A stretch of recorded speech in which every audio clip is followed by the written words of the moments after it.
what someone discovered is that a specific arrangement of a treated semiconductor material can be made into something called a transistor. And all the things that we talk about, AND gates, OR gates, NOT gates, etc., are just combinations of these transistors in one way or the other. And once you can do that, as I said, it is a superpower. You can have groups of transistors which are arranged in certain specific manner. You can use them to amplify current. You can use them to store value. That is, you can make memory out of it. You can use them to produce signals. You can make amplifiers. A whole bunch of things are made possible by this wonderful thing called the transistor. Okay, so that was the first major jump. Even before transistors, you could do that through something called vacuum tubes, but you required the entire room full of vacuum tubes, this much space, and substantial part of energy of a town to be able to do the same thing that a transistor can do at a really fraction of the energy and a fraction of the voltage and power, right? So you're able to do that at a very small power that in a transistor, what you could do earlier in room-sized vacuum tubes. That was really the power that transistors unleashed.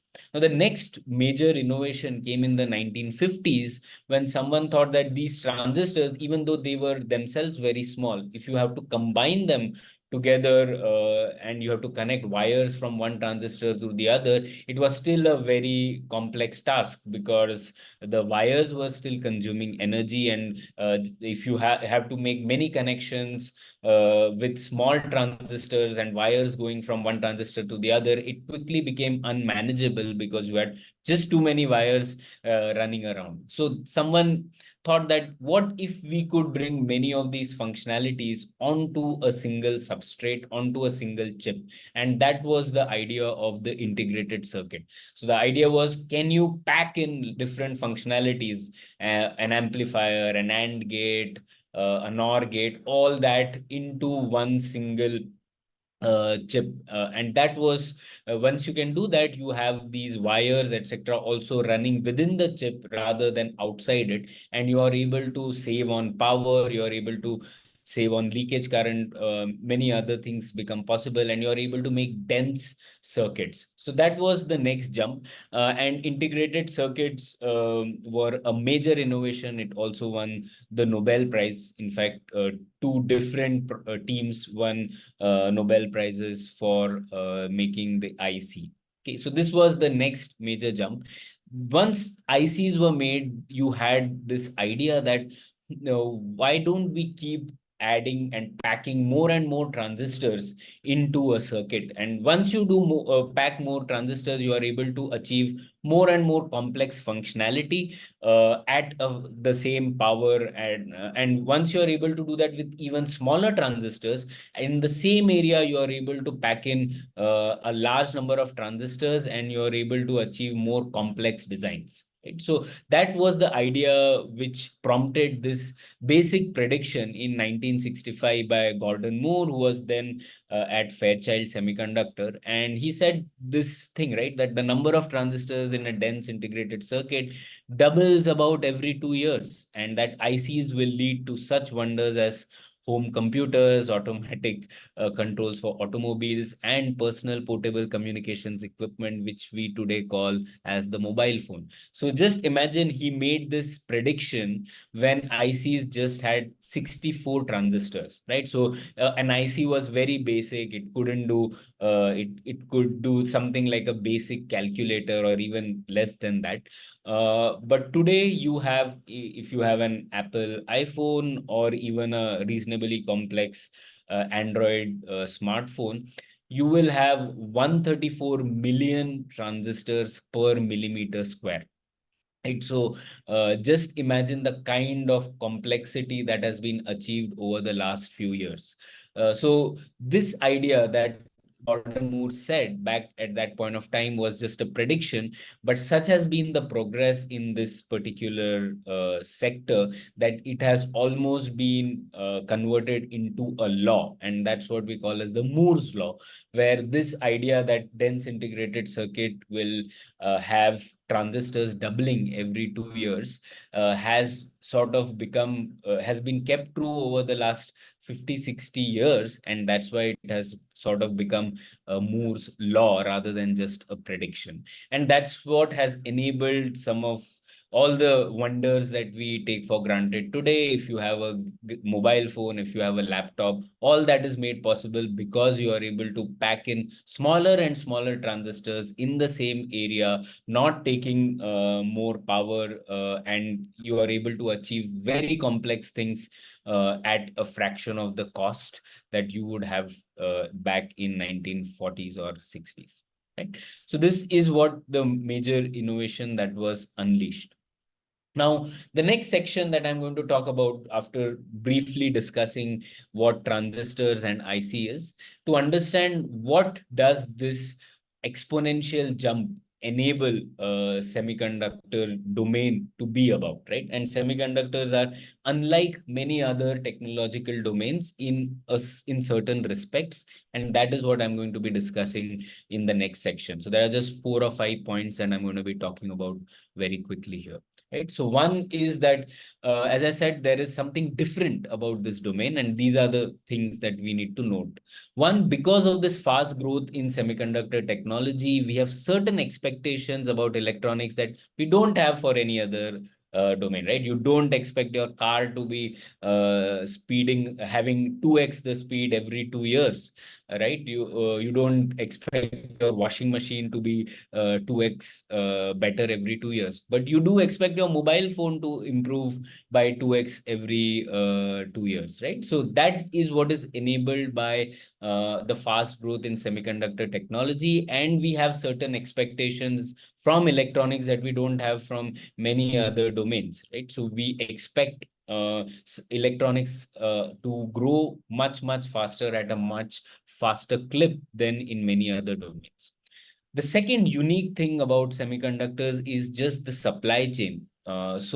What I said, the technical revolution that has happened over the last 40-50 years about the density of transistors being packed into the same area, that has also been enabled by an economic revolution which was happening during the same period. And that economic revolution was something called, which we call in economics about comparative advantage based specialization. So what happened is, as companies tried to pack in more and more transistors with this every 2 years, they also realized the complexity of doing this, right? So you needed, if you want to make transistors smaller, to pack in more transistors in the same area, you need to be able to have new machinery, new process technology to be able to do that. And to be able to do that, you need to invest in heavy manufacturing. The capital cost of each of these semiconductor manufacturing processes kept increasing. So the flip side to Moore's law is something called the Rock's law. And what Rock's law says is that the capital cost for manufacturing the most advanced semiconductors also increases or doubles every 4 years. So the flip side is, you want to pack in more transistors, but also you will incur double the capital cost every 4 years if you want to do that. Now imagine if you're a company in the 70s and 80s, and if you have to double the capital cost every 4 years, you're not going to be able to keep pace with this kind of innovation, right? So very soon, by the 1980s, companies found themselves that, so when we talk about 5 nanometers, 10 nanometers, we are roughly talking about the smallest feature size or the smallest transistor, very roughly, that is possible in a particular chip, right? So smaller the size, when we say 5 nanometers, that means the transistor size is smaller, and it means you can pack in more transistors in the same area. So as we went down from 180 nanometers to 130 nanometers to 110 nanometers and so on and so forth, the capital cost kept doubling. And the way you would realize this is became difficult for startups and smaller companies.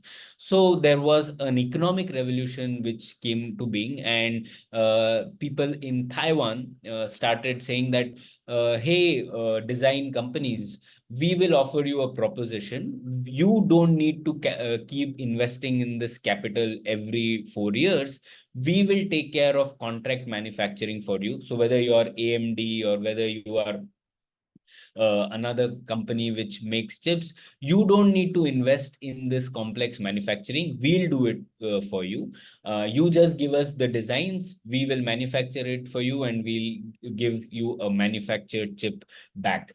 And this really liberated the design companies. They thought, okay, now I don't need to keep investing in this huge $1 billion investment every 4 years. I will focus on my comparative advantage, which is design. Whereas the manufacturing company said, we will not compete with the design companies, and we will keep making our recipes to manufacture chips at better yield and better efficiency. We'll keep perfecting that over time only, and not bother about design. So this comparative advantage based specialization led to another boom in semiconductors, where a large amount of fabless companies came up. These were the companies which didn't have to bother with manufacturing. They only focused on the design aspect. Whereas manufacturing firms were the foundries, which came up in Taiwan and East Asia later, and they were only obsessed about improving the manufacturing. Simultaneously, even assembly came up, which was a very labor intensive process. And there, largely the idea was about converting the manufactured product into packaged chips. So this comparative advantage based specialization unleashed another revolution, where you had a large amount of specialization happening in different countries across the supply chain, right? So earlier, just one company used to do all this together, but then since costs kept increasing, some companies chose to do just one part of it, whereas and focused on one part of the supply chain rather than trying to do all this together. Okay, so this is what led to something fascinating, and I'll share the link of a Financial Times article, which you can go through it later. But the idea was this: so you have a silicon, and I'm zooming in on the manufacturing segment. In the manufacturing segment, what you do is you will essentially have sand converted into silicon, and that silicon will be converted into this ingot, which looks something like this, and then you will slice it into very fine wafers. And a wafer looks something like this. I have a wafer with me. This is a 30 centimeter wafer, and each of the squares that you see on this is actually a processor chip. Okay, so this is depicted in this chart as this wafer that you see in the circle form. And the output of the design side is essentially a file which will tell the manufacturing company where to carve out the transistors on this wafer. Now, just imagine each of these squares, which you can see here very fine. They might have 130, 140 million transistors per millimeter square, right? So just imagine the kind of complexity that is required to carve out this. So you require very complex machines to do this. Each machine to carve out these kinds of transistors cost $200 million a pop. And that's why the capital cost of manufacturing is really, really high. Right. So just giving you a brief overview of how this industry looks now. So the design side is done by software, right? You can't do manually. You could do when you had 64 transistors in this area. But now, since you have 134 million transistors per millimeter square, you have very complex software to be able to do this kind of design. So once you have an Apple iPhone, someone says, I need to have latency of my camera to be very low. I need to be able to play great games on this. And once you have that, someone at the architecture level team will then convert that specification into a kind of design, right? So they'll think, okay, you need this kind of camera, you need this kind of processor. All that happens in the design stage through very specialized software called EDA software. And once you do that, you essentially have a very software oriented, you have files which tell a manufacturing processor that you need to do etching of a transistor at this part of the wafer, so on and so forth. Those things are specified by the design file. So output of the design is just a file which is made by a set of files which is made by a large number of engineers. So this stage is very human capital intensive. The next stage is manufacturing, which is, I said, capital intensive. You need very insane levels of purity. Even one human hair spans many transistors. So you can't allow even a human hair to enter that manufacturing process. So you have very complex processes which go, and that's why you to have one fab which is 5 nanometers today, you will require almost $12 billion, right? So that kind of manufacturing you require. So that is the capital intensive process stage. And the third stage is assembly, test, and packaging, which is a largely a labor intensive stage. So the output of finally these wafers, you will carve them out. The output of the manufacturing stage will be these wafers, where each of these squares is a chip. And then finally, output of an assembly, test, and packaging process will be something like the IC that you see here, the black colored thing. And that will finally be packaged so that you don't have electrostatic current ruining the chip. So all the things, if you open up any of your appliances, you will see these black colored devices, which is the final IC. And that comes out as the output of the assembly, test, and packaging stage, right? So this is how the entire supply chain looks. And now this is the interesting part, and this is where the geopolitics comes in. Earlier, all these things were began in the Silicon Valley, but over time, as I explained to you, comparative advantage based specialization happened. So not everyone in the US could afford to do manufacturing, because manufacturing is costly. Small companies can't do that. So you achieve economies of scale if there's a contract manufacturer who says, I will do all contract manufacturing for you. You design companies, just give me your design files. I will manufacture them for you regardless of who you are. So that is when you started having the industry spreading globally, right? So United States, etc., started focusing largely on the design aspect, whereas the entire fab and the manufacturing aspect started moving towards East Asia, Taiwan, South Korea, Japan, and then recently to China. So was the case with assembly as well. And these also started moving towards East Asia, which were globally integrated with the West. So they also had technology transfer, and they also had the benefit of chasing export markets. Their governments decided that we will target export markets rather than just target domestic market, which was the attempt that USSR, China, and India did. So because of this, you had this diversification of the supply chain, and different countries started specializing in different parts of this supply chain, right? So today's reality is that no one company is Atmanirbhar or self-sufficient in semiconductors. Every company in different countries tries to specialize in one small segment of this complex supply chain, tries to do that really, really well, and it passes on the baton to some other company across the world which does another small part of this supply chain. And that's how this marvel called the IC comes into being. So that's why I like this analogy which Vilishi gives. He says this is a transcontinental relay race with hidden hurdles, right? So it's like a relay race. You're passing the baton to another company in another part of the world. But there are also hidden hurdles which certain companies or countries can put when geopolitics goes awry. And that's what we have realized in the past few years.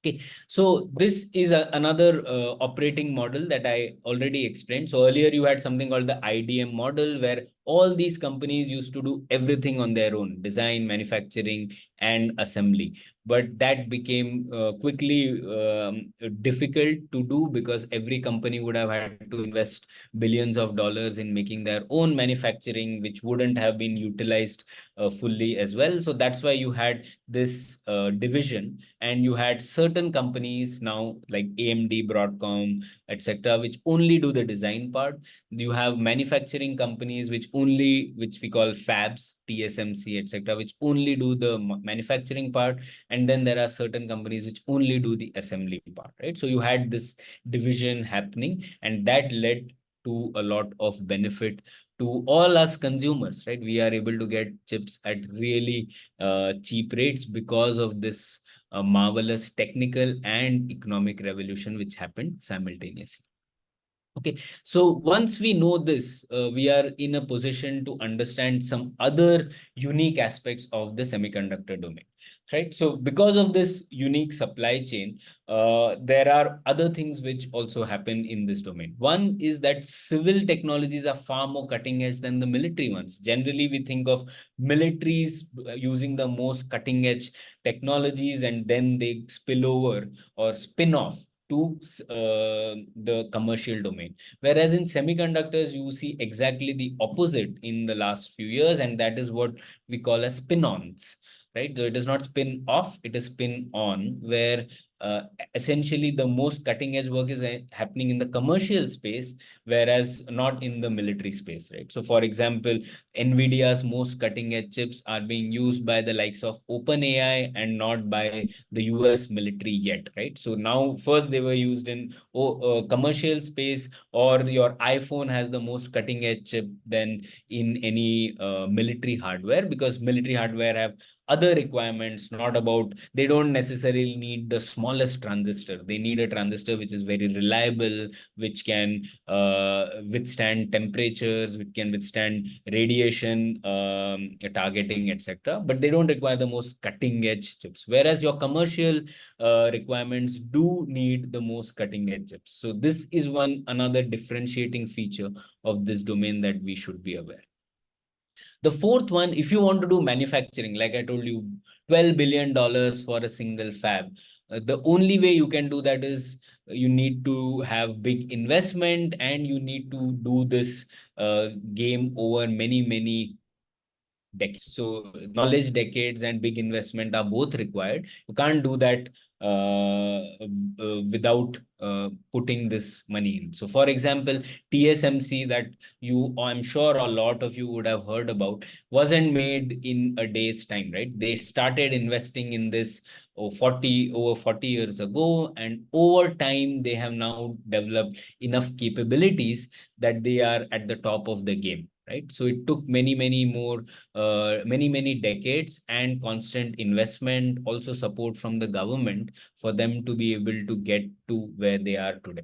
Okay, so this is another important thing to remember. You can't suddenly become self-sufficient, or even hope being a active player in this domain in a few years or even a few decades. Okay, so this is one more thing we need to keep in mind. In fact, government-run projects uh, quickly fall behind because what happens is they start promisingly, but they can't keep up with the huge capital investment required. And because they are government-run projects, they don't have the incentive to find export markets or find other customers. So they end up being small projects which supply to government-run industries like space and defense, but they are not able to invest in cutting-edge technologies which require, which if you want to keep pace with the Rock's law, like I said, you need to have a large amount of customers, and to achieve large amount of customers, you need commercial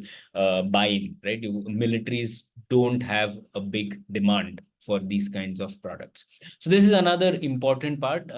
Also, government-run firms often see competition as a liability, so they often end up reducing competition rather than increasing competition, and hence innovation also suffers. And in India's case, even foreign exchange before liberalization was limited, so many of the companies which started in India couldn't import a lot of machines which are required to keep pace with the Rock's law, and hence they also fell behind. Okay, so essentially you need knowledge decades, you need big investment, which couldn't happen earlier in India, USSR, and China, and all of them left behind. The final point that we need to remember about this industry is every country that has built a local semiconductor industry began with some technology transfer from the US. That is also a unique aspect of this industry. Things started in the US, but Taiwan, China, all of them had some form of technology transfer happening from the US, and then they picked up pace on their own in different ways, but it did start from the US. Okay, so these are 5 things that we need to remember about this industry, which differentiates it from many other technological industries. Okay, so the next, as part of my presentation, is to take you through why are semiconductors important, right? Why are we even discussing that outside in engineering classes, right? Why is it a big deal? So the way we talk about it is that semiconductors are not just critical, but they are metacritical. And they are metacritical in 3 ways. And these 3 ways are the geopolitical imperative, the geoeconomic imperative, and finally, the technological imperative. So the geopolitical significance is that already many countries do realize that technology is a big source of power in the information age. So they are investing a lot in getting ahead in the technological sphere. Also, a lot of competition, a lot of warfare in the conventional sense is not possible because there are nuclear weapons. A lot of economic warfare is also very difficult now because there are interdependencies and many economies are intertwined with each other. So it's very difficult. But technology and high technology is one realm where nation states are trying to flex their muscles and see if they can outpace each other. So that's why geopolitically technology has become an important domain where a lot of contestation is happening. Secondly, as you would have realized, the peculiarities of the supply chain, which I explained earlier, make it useful, make semiconductors useful as a tool to restrict another country's industry, right? So just imagine, as I told you, it's a relay race, and companies are passing the baton from one to the other. And there are very few companies which are at the top of the game in each of those segments. So what if you are able to restrict one country's access to one of those nodes in the supply chain, right? So for example, US has told ASML, which makes complex machines which are used in the manufacturing stage. So US has told the Netherlands that don't supply the most cutting edge machinery to China. So once ASML is able to do that, it's not as if China can make its own machines tomorrow, right? So it becomes very difficult for China to substitute that. So these peculiarities of the supply chain make it useful as a tool, make semiconductors domain as a useful tool to restrict another country's industry. So that's why we are hearing a lot about this particular domain now than before. The third important part is just Taiwan centrality, right? So Taiwan, if you would have seen the chart earlier, Taiwan is the hub of the most advanced chips manufacturing side, right? The contract manufacturing part. So now what if China were to take over Taiwan for one reason or the other? Many of US's military hardware chips are made there. Many of military hardware of European countries are made there, or even your Apple iPhones processor chips are made there, right? So this is making many countries nervous, and again, that's why there is this geopolitical imperative has become important for many countries to consider. Okay, so this is the geopolitical significance.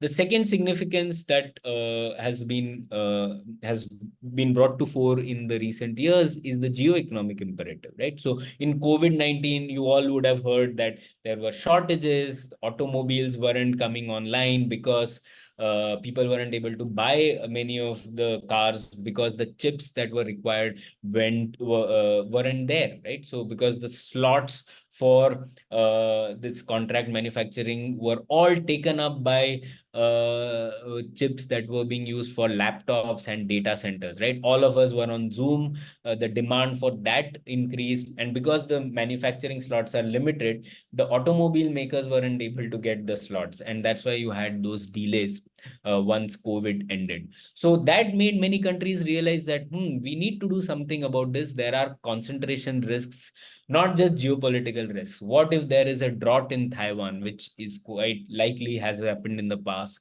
What if there are earthquakes in Japan, which again has happened in the past? And if one part of this complex supply chain is not able to deliver on time, the entire world will have to suffer the consequences. And we got a trailer of that during COVID-19. So a lot of companies and countries are thinking about building resilience into this supply chain. And that's why this idea is coming up.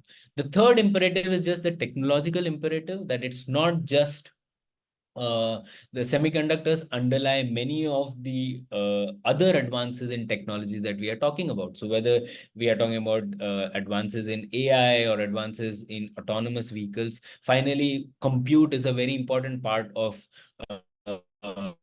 AI advancement as well. And you might need new advances in semiconductor architectures, processor architectures to keep the AI trajectory alive as well, right? So essentially, these three imperatives came together in the last 3 or 4 years, and that is why you are hearing a lot about semiconductors now than before. The final section that I want to talk about is just the future and how this might pan out.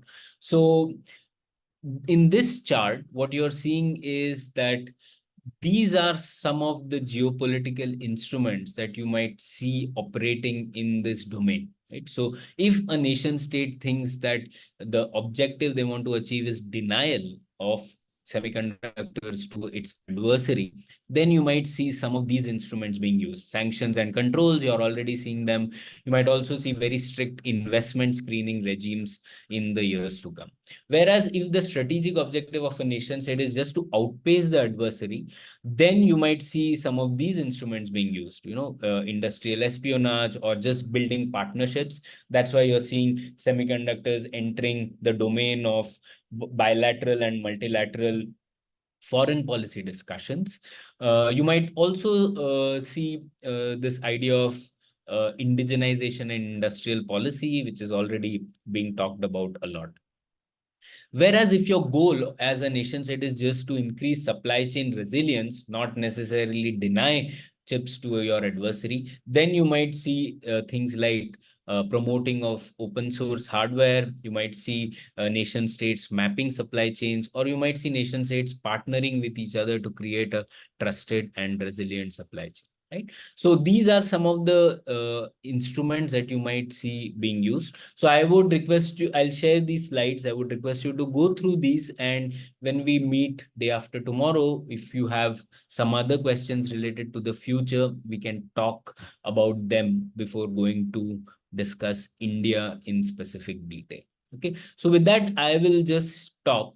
What I try to do here is give you a brief overview of the technical aspects, then told you about the economic aspects of this supply chain. Why is it different? What is unique about it? And then we discuss why semiconductors have become metacritical in the recent past. And finally, we briefly discussed how the future of this domain might pan out. What are the politico-economic instruments that nation states might use in the next decade or so. Okay, so I will stop with that so that we have some time over the next 20 minutes to take up questions. So I'll stop, Vidur, and if we can take questions, that will be.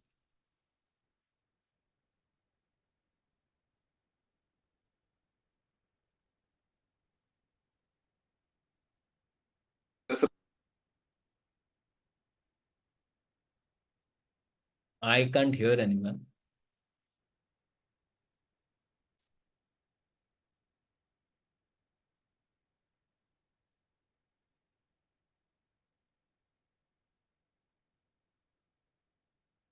Hello?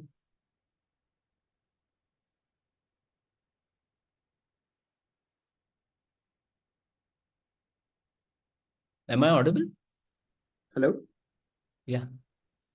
I'm sorry, it seems like the internet at the office Okay. is a bit Okay. trouble. I was scared I wasn't audible. Was I just talking to the screen over the last 40 minutes? Okay. So yeah. Uh, does anyone have any questions? And I thought we'll keep some time to discuss rather than. Yeah, so I was going through Amit's question. Hmm. Uh, Amit asks, semicon fabs are highly water intensive units. What is the economic logic behind building plants in Gujarat and Assam? Is the underlying logic here economics or Yeah. politics? So Amit, let's discuss this in tomorrow's session because I want to discuss about India in greater detail. So let's discuss about the geopolitics and the politics of semiconductors today. Okay. Kian also has an India related question where he's talking about fabless chip makers and if the Atmanirbharta with state of Yeah. the art. So all these questions are about India. Let's not get into India because then we'll be lost into what are the problems with the Indian ecosystem, etc., which I want to do in the next session. Today, let's focus on understanding semiconductor geopolitics and semiconductors as a sector itself, right? So are there any things related to that? Right. Sorry, the internet just come back on. So,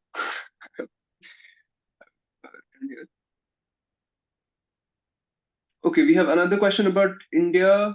I will see if uh, there are any other questions that are non-India related or even broader. What we can perhaps also do is I had a question about the uh, supply chain side. You were talking about constraining China, for example, the US constraining China through uh, uh, the Netherlands-based company. Um, the kind of critical minerals dimension of the supply chains, are they more do we see perhaps China has larger geopolitical leeway there, and is there a game going back and forth? Yeah, that's a very good question. I think relevant to all of us. So even once US put some export controls, China also put export controls on gallium and germanium.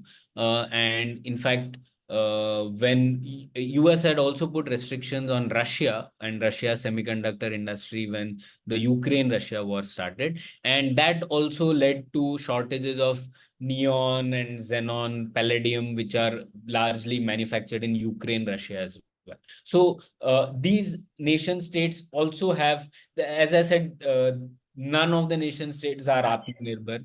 Each nation state has some or the other leverage over the other. But what it does not mean is that all these leverages are equal, right? So, for example, China did restrict gallium and germanium, but did you hear about those restrictions after the first 2 days about it? You didn't, right? Because it's not very difficult for another country to learn how to do gallium and germanium manufacturing. It's not as if rare earths are rare.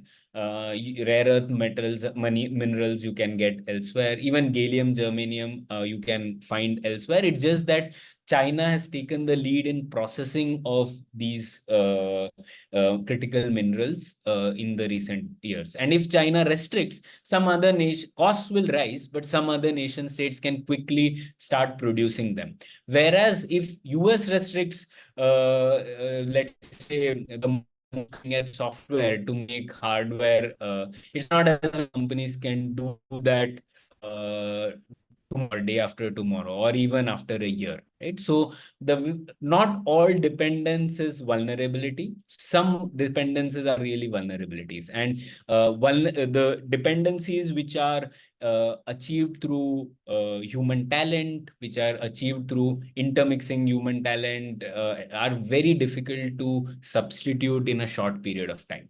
So that's why the export controls on chips are more powerful than export controls on minerals or raw materials. That can be overcome easily, whereas export controls on some things which are made by human ingenuity through collaboration and scientific advancements are much difficult to displace. So I got another question here, and this comes to kind of the finance side of semiconductors, and they're asking, you spoke about how the the manufacturing kind of moved out from the United States and moved to places like Taiwan. Now that there is again a kind of a realignment of the supply chain, how is this in one dimension being financed? Like, are we looking at how these kind of friendly countries, how are they looking at financing this? And does the entire dimension of friend shoring and near shoring, and does all of that come in there? Right. So, yes, absolutely. A lot of nation states are trying to finance this through industrial policy, right? So it's not as if, it started with China actually, with the Make in China 2025. And then US, Europe, Japan, India, South Korea, Taiwan, all of them are trying to localize a greater part of the supply chain than it was possible earlier. So none of these countries will become Atmanirbhar themselves, but they are trying to have some form of minimum manufacturing capability in their nation state as well. So one thing, for example, I always say is Taiwan's biggest exports are chips, but Taiwan's biggest imports are also chips, right? So it's not as if Taiwan is also completely Atmanirbhar, right? So every nation state has some dependencies, but they are trying to localize a bigger part of that. So, and how is that being financed by governments? And how finally, because governments are paying it, citizens will end up paying for it. So, there has been estimates by the IMF that if we continue going this path of industrial policy and trying to localize, the impact will be felt by customers, and in fact, the global GDP will have an impact of up to 3 to 5% of global GDP might reduce because of these divergences which are happening, right? So current supply chains are extremely efficient. They work because they are efficient, and we are able to get these, I mean, the same mobile phone, if you try to buy 2 years down the line, the prices drop significantly, right? So that happens because of these advancements. So once you break those efficient supply chains, the costs will be felt by a lot of people. So that is one part of it. And the friend shoring aspect of that is because semiconductors are seen from a national security perspective, friend shoring is essentially a cheat code for saying that you don't want China in the supply chain, right? So nation states are trying to do various arrangements. There's a chip 4 alliance, there are things in the quad. All of them are arrangements to see that because you can't be Atmanirbhar yourself, you want to still do the entire chip within a trusted supply chain, right? So US can't do low end assembly because it will be too costly. So they are thinking, can that happen at a lower cost destination like in India? Right? Or the most advanced gases and most advanced manufacturing materials, Japan has an advantage there. So can Japan do that more efficiently than what it is happening now, rather than you moving all of it to US, right? So that's what you're trying to do. You can't achieve all of it within one nation state. So you're trying to do that within a group of friendly nation states. But nevertheless, there will be costs for even if you want to do friend shoring. Right. Now, Shaurya's question actually segues quite well from here, and he asks, despite the US sanctions regime and the formation of the Chip 4 alliance, Huawei has been able to develop a 5 nm chip. Is the West underestimating China's innovation capabilities and the state-funded capacities of China? Right. So this is another good question. So Huawei has not be the 5 nanometer chip of Huawei was not made in China. It was made in TSMC itself. And a lot of the things that we see in the news, we need to be skeptical of that, because it is in China's interest to put out a lot of these things that, we are able to do this. But we should remember that what US is doing is, it's not as if China won't be able to catch up, right? I mean, there were restrictions on India as well in the MTCR missile technology control regime, but yet India was able to do things on space and nuclear, right? So it was not as if India couldn't do it, but India was pushed back, right? Its trajectory was pushed back by a few years. Similarly, with China, they are going to have to put a lot of money. The efficiency will be much lower. They are not going to get the access to the most advanced manufacturing equipment, most advanced software over the next many years, right? So it's not as if they can't catch up, but their trajectory has definitely been pushed back by 5 to 7 years. So that's how I think of it. They might catch up, but it will take a lot more energy, time, and definitely more costs. So there's two questions by Anubhav and Ruchika, and they are one, has there been any initiative to find alternative ways to manufacturing semiconductors other than the long conventional way? And Anubhav asks, is it necessary that the geopolitical nature of the US-China tension will necessitate semiconductor companies to evaluate their supply chain dependencies? Yeah, so Ruchika, I mean, in the technological realm, you're always trying to find alternatives.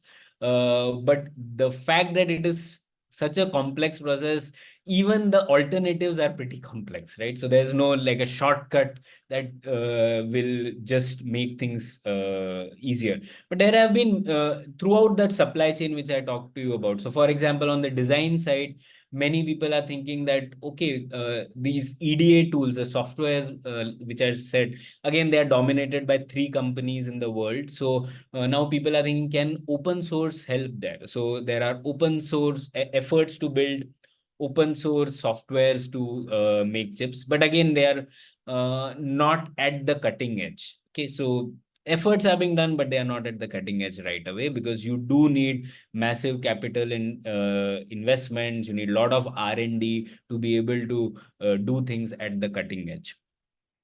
Similarly, on the manufacturing side, people are thinking that instead of the complex photolithography, which takes billions of dollars, can you have other alternatives? So there are ideas about nano imprint lithography and many such fascinating new things, but yet they are not at the most cutting edge as of now. People are trying to do things, but they also require a lot more R&D investment, etc. So what you might see is that because China's conventional pathway has been constrained, they might try to do something which is out of the conventional way. So you might see newer things coming out of China on these things. But yeah, it's not guaranteed. It requires a lot more investment energy, and it will take some time. Okay. Anubhav's question, is it necessary that the geopolitical nature will, yeah, I mean, that's what is happening now, right? So you are seeing many nation states reevaluating their dependencies in the semiconductor supply chain. For good or for bad, many nation states are trying to do some sort of friend shoring, some sort of industrial policy, some sort of export controls. So this is something, and I gave you a list of all the kinds of ways in which nation states are trying to reevaluate their supply chain dependencies. So this is going to happen over the next 3 or 4 years, definitely. Kian asks, ASML isn't too happy about US sanctions that prevent the Dutch company from sharing extreme UV tools to China. China certainly has the cash. Why isn't there a push from the Chinese to establish indigenous lithography systems to reduce dependencies on ASML? No, great question, Kian. So they are trying to do that. They have been trying to do that. But as I said, it's not very easy to do that, especially if you have a closed ecosystem. So a lot of China's progress till now on the technological side was made possible because they also had very good scientific and technological collaborations with the West, right? So many engineers came back from the West, established industries in China. They grew up. In fact, China's national champion of manufacturing, SMIC, was started by a Texas Instruments engineer who came back, just like in Taiwan's case. So similarly, in China's case, a lot of the progress was made possible by this seamless flow of talent, scientific collaboration which happened in the past. But now that is not possible because of the national security implications, the things in the Chips and Science Act which make these collaborations possible. So what China could do until now, it's it's not right to linearly extrapolate that China will be able to do the same thing because it was able to do in the past, because the reality has changed now. And it is difficult for Chinese scientists to get access to the West in the same way like they were able to do in the past. So that is one big challenge. So they are trying to do indigenous development, but it will take time. And in fact, ASML itself is not as if one company ASML did this. ASML itself is a collaboration between Intel, between many companies in the US, companies in Europe, Germany. There's Zeiss, which makes the lenses which are used for ASML. No, there are like 30 companies which would have and 30 companies and 10 countries which would have put energy into this thing called the ASML. And it has been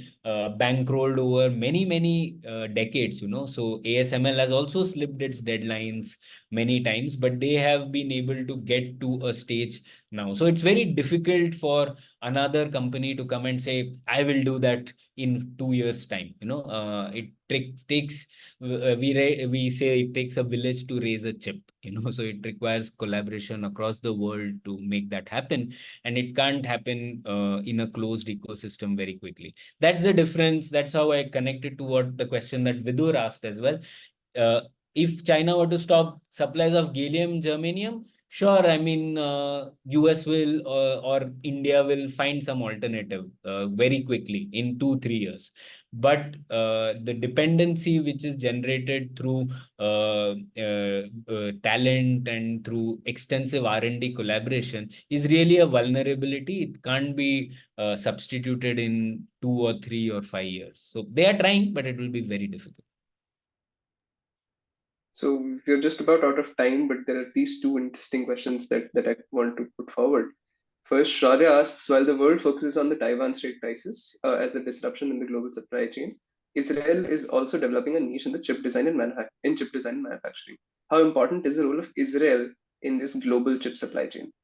So Israel does have a good design ecosystem, again, with because there's Intel, etc., having design centers there, just like we have in India also. So but Israel does not have actually a lot of manufacturing capability.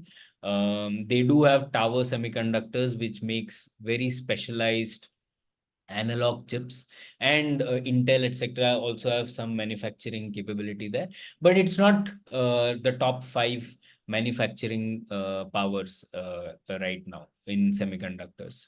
So they are one of the players, not the most important player. Right. So let's take Rahul and Akriti's question. Rahul asks, between state of the art cut and cutting edge and building basics, like ASICs, which are required for ECUs, ITO devices, etc., does it even make sense for most people to go after them? Them, I think, being cutting edge technologies. I, Um, I think Rahul is, by when Rahul says people, he means nation states or yes. countries. So yeah. So the idea is a good question, Rahul. So the idea is, what is it that you should do, right? Should you get to the cutting edge? Now, every nation state wants to make the most cutting edge stuff, right? But can you do that if you don't have any capability at all, right? So the process of technological upgradation always begins with, you start doing some assembly, then you start learning manufacturing, and you keep building on the technology ladder, right? So it's very difficult for you to say, like, I mean, India can say, TSMC, please come and set up a shop here. But why will TSMC come?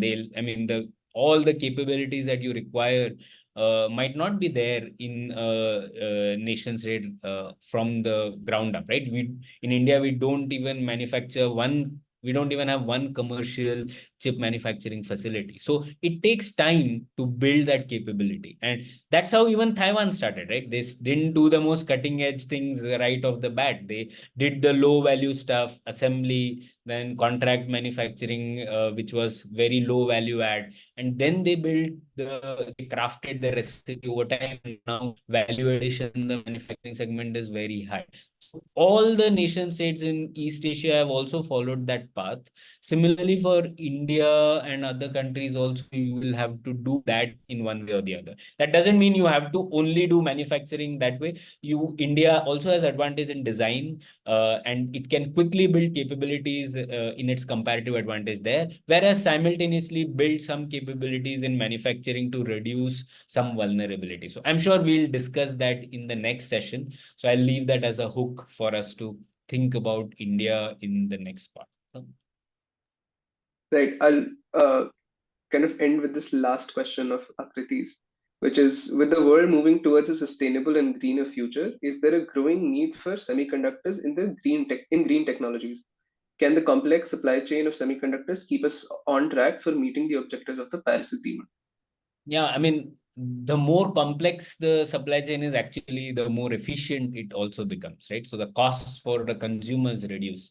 That's why it has happened. So, I mean, a lot of electric vehicles will require new chips, new compound semiconductor chips, new architectures. So the role of semiconductors is quite crucial, you know. So if you are talking about transition to electric vehicles, the amount of semiconductors in a car, in the bill of materials of a car will shoot up significantly, right? So you will require a lot more chips for that. So that's why a lot of countries are investing in this domain, even though they know they are not sure how this will pan out into the future. They are taking a bet that the demand for semiconductors will also increase, because you will have demand from electric vehicles, from AI. So the bill of materials of chips in everything that we use will double, triple, is their calculation. And that's why a lot more industrial policy is also happening in this domain. Right, right. Thank you for that, Pranay. I think we'll end in good time today. So thank you, of course, for providing a brief overview of the supply chain of semiconductors, and kind of setting context for the next lecture being on the 15th, once again at 4, from 4 p.m. to 5 p.m. And we'll be discussing VLSI design and India's semiconductor policy. I would like to quickly add a note for the participants, aside from saying, of course, thank you for joining us today, is that I will be sharing a fresh meeting link for the class on the 15th, as well as a feedback form that is mandatory for everyone to fill. Um, Thank you very much. And thank you so much for this, Pranay. Yeah, thanks, and hope to see you all in day after tomorrow's session. And yeah, please bring your questions. We'll discuss them after the first 30 minutes. Bye. Thank you. Thank you. Take care.